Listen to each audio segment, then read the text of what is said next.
It's time to get the fuck up out here, yeah, I'm ready. Can you pull up with the whip already? What is up, everybody? It's Motorboys 2002, and we are here at Flying Star Cafe, and I'm here with Stephanie today. Can you introduce yourself and tell the people what you like to do? Yes. Okay. My name is Coach Stephanie. I am an empowerment coach, so I'm a life coach and a personal trainer. I also do some property management and some production management. Pretty much anything that requires management, I can try to do, or I'm pretty good at. Yeah. You get into that field for you personally? In personal training, I got into that field. My mom was born with a disability, and I think because I watched her grow up not able-bodied, I really took on trying to help her and treat her and give her more ability in her life. And then I ended up gaining a lot of weight and was at a point in my life where I wanted to get fit and lose weight, and that happened. And because I was successful in my own journey, I decided to get my own personal training certificate, and now I've been a trainer for 14 years. What's the process to get a training certificate? So my certificate's through the National Academy of Sports Medicine, and that was an online certificate I got 14 years ago. And then every 2 years I have to get continuing educational credits to keep my license. So I have like 14 years of continuing educational credits in exercise science. Wow, you've been doing it for a long time, so you're pretty much a vet, right? Yes. So I do got a couple questions for you. Okay. That's just gonna bring them off this list, y'all. What's been the most transformative moment in your fitness journey, and how does it shape who you are today as a person?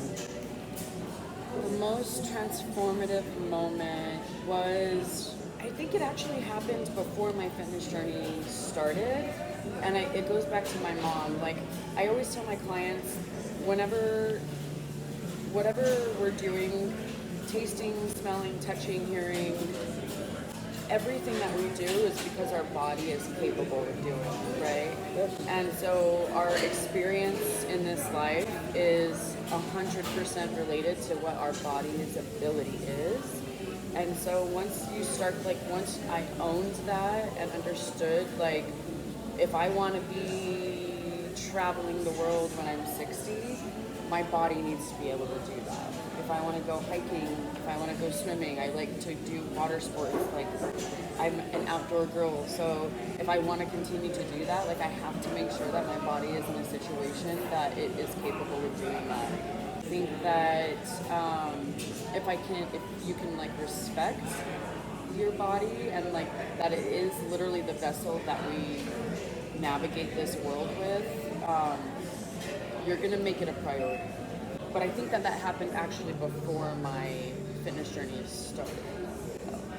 Okay, definitely. Well, I love that you said that about the body, because your body is your temple, so it's like your connection, like your spirit, your connection to the physical world, correct? 100%. Yeah, It's definitely. because of this. Yeah. Would you say a lot of people take it for granted, or how yeah. would you view that? Oh, so many people take it for granted. So many times, a lot of my clients are coming to me because there's limitations that are starting to happen. You know, because that they can't pick up their grandkid, or they can't reach their feet anymore, or walking from here to across the street is difficult, like, you know. And so that is definitely the experience for a lot of people. Yeah. How do you balance pushing your clients without like injury, like, or discouragement? How do you push their limits? I always meet my client where they're at. So, because my number one goal with my client is to avoid injury, because if an injury happens, then the goal gets pushed back or changed, right? So injury is definitely like the top radar, and then their goal is the next radar. So giving them tangible, succeeding goals is not only the right way to avoid injury, but it also psychologically doesn't damage their process, because if I set them up to do something that they actually can't do or succeed in, then it's going to be like frustrating and their likelihood of complying to a program is going to go down because they're going to feel like they can't do it, you know. So really meeting my clients where they're at and making sure that every milestone that we hit is achievable is what I do. Definitely. Do you have a specific like niche of like a type of training you do? Are you doing like with weights? Is it more cardio? What type of training are you specializing in? So this is an interesting question because it depends on what the person's goal is. Like if somebody comes to me and they're like, I want to lose 20 pounds in 3 months, but they don't want to have like definition in their body, then I have to not really push the weight training and offer more plyometric training, more interval training so that they do like lose weight. But because I've been doing this for 14 years, I can say I specialize in resistance training, weight loss, bodybuilding, physique training, injury prevention, and all kinds of other like sub-certifications that I have. But what I like to tell people is what I really, really, really, truly specialize in is helping my clients change their habits. I specialize in habitual change because where we are in our body, why we're in the situation that we're in with our body is because of what we do on a daily basis, and then like a week and then a month and then years of that same behavior. And so really what I specialize in is lifestyle change, like how to get my clients to change their life so that it is healthy through the habits that they do on a regular basis, if that makes sense. No, definitely I understand that. It's just building on the consistency, right? For most individuals, is that hard for them to like pick up, or is it, how do they approach that, your clients personally? I think for most individuals, change, like long-lasting change, is hard to pick up because our brain wants things to be the same all the time. So when there's a change, it argues with it for a long time. And so people can change for short periods of time, but having like long-lasting change takes a lot of psychological work, and that's why it's important to make sure like the change that we do start to integrate into their life is something that they can reach, and then we master that change, and then we move on to another change, and we master that change, and then we move on to another change. What's one belief or value you've held on to no matter what, and how has it guided you? My belief and value. This is really good questions. I love it, Brandon. Lincoln said the best way to predict the future is to create it. And I think that that is a huge belief. I think that we are in control of our lives. I know a lot of things feel like they can be out of control a lot, but at the end of the day, what we want is going to be based off of what we create. And so I truly believe that our experience is up to us and our choices and what we do. Yeah. Definitely. Do you believe in manifestation? 100%. What's your definition of manifestation? Because I know a lot of people might believe in it, but might not use the word manifestation. So how would you define that for yourself? So manifestation, I think, is a double-parted situation. I think that we can hope and dream and wish upon a star and meditate and put all of these like vibes out into the world, which is important. Like the energy that we put, I believe the universe is going to reflect that back. And I think that's part of manifestation. But then there's also like action. Like you can want something all you want, but if you're not putting like the action behind the choices that you're making so that those manifestations can actually come to fruition, it won't happen, you know? So I think manifestation is a belief, like in your soul you have to believe so that the universe can reflect it, but your actions also have to match the belief.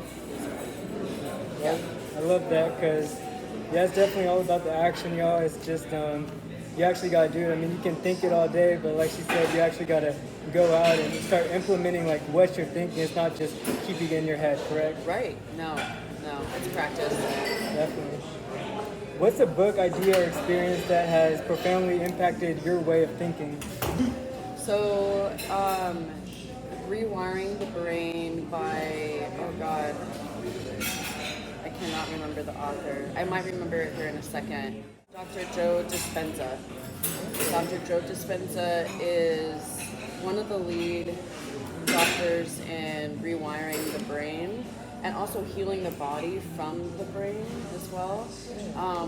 And I think the reason why I like that book so much is because he explains that we're in control of how we think and how we function, and that just because we might have trauma or just because like our environment might have affected us in a way that we live in fear doesn't mean that we have to continue to live like that, you know? And so I think a lot of people live in a victim mentality. Yeah. And I think that that book takes that victim mentality away and gives the responsibility back to the individual to change. Definitely. Yeah. It's taking accountability. Yeah. Always. How do you stay true to yourself in a world full of noise and distraction, especially with technology today and like so many like options? Like how do you maneuver that area? I think staying true to yourself means not living in fear of judgment of other people.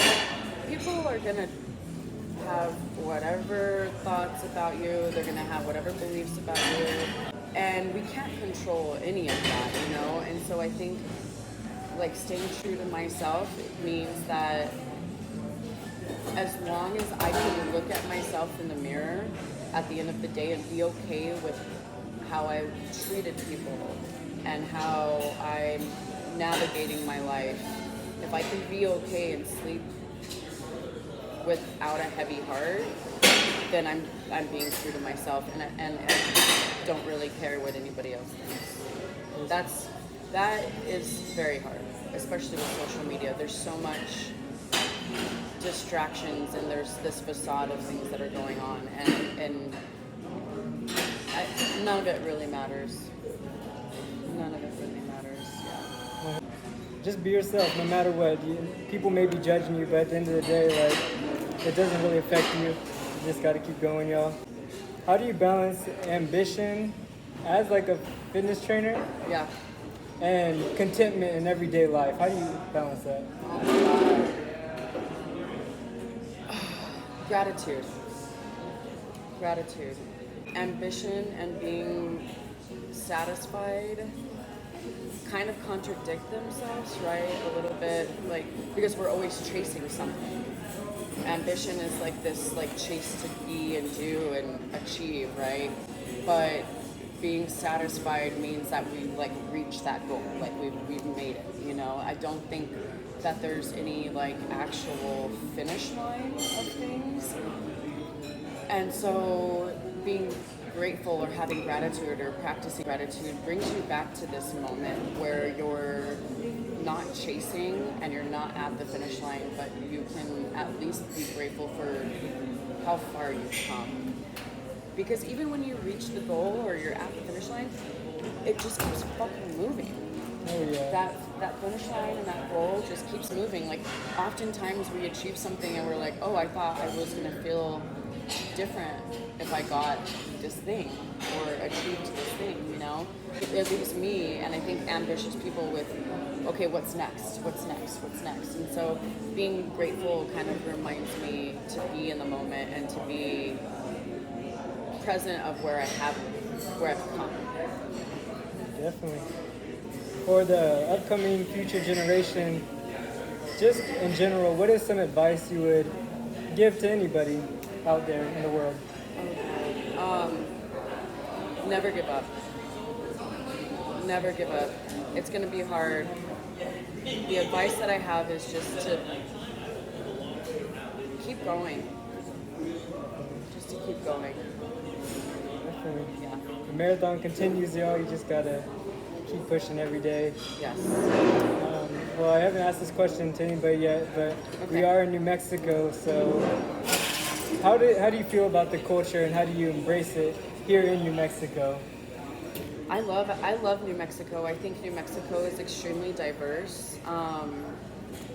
We have people from all walks of life here, and I think New Mexico has this interesting reputation of being, especially Albuquerque, of like being dangerous and crazy and all kinds of stuff, and it is all of that. Obviously, statistically, it proves that. Yeah. But I think Albuquerque, we have a lot of family, like deep family roots here, generational roots here, and so whoever you're talking to, it's probably somebody's cousin that you're talking to, or like somebody's uncle that you're talking to. So I think we have a lot more tolerance for different walks of life here, because it's like somebody's cousin or somebody's niece or somebody's nephew. And the one thing that I do love about this place also is that I feel like there's room for all arts. Like if you go to New York, like all of the artists are trying to follow whatever art is trending out there, because there's so much competition, because it's a huge city. And so everyone's like, okay, this is like what people are paying attention to, let's create more of that. But I think in New Mexico, there isn't as much competition because we're a smaller state, and so there's actual creative freedom, because we're not all trying to chase this one idea. Like there's New Mexico art, there's Native American art, there's Mexicana art, there's indigenous, like there's all of this different stuff, and none of it's competing with itself, with each other, you know? And then I think because we're kind of we're the land of mañana, we take things a little slower, so we allow things to kind of curate and seep and like develop in a way that I think these faster pacing states don't have the opportunity because of the competition, just because there's so much many people, you know? So I love this state. It's beautiful and it's crazy. We have all the national labs are here.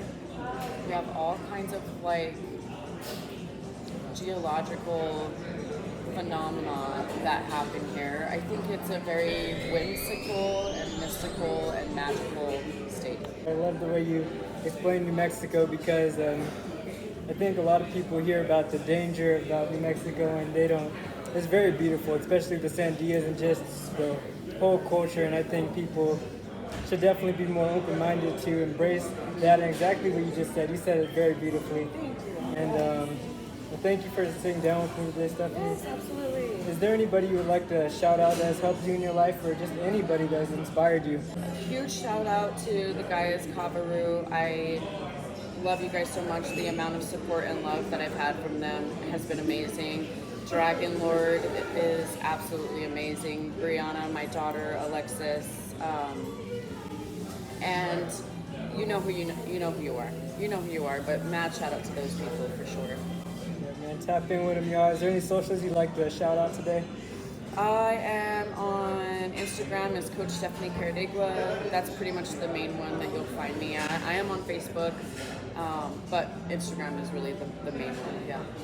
Right, awesome. All right. Thank you. If anybody wants to do some training with her, hit her up on Instagram. And shoot, wherever you are, whoever you are, and whatever you're doing, y'all, we're rooting for y'all. Keep going no matter what. The marathon continues. Go explore, y'all. Cold. Taking off in the whip that be fast. Homie tight with my foot on the gas. I don't want this moment to pass. Tunnel vision, I'm doing the dash. Double vision, I just seen the flash.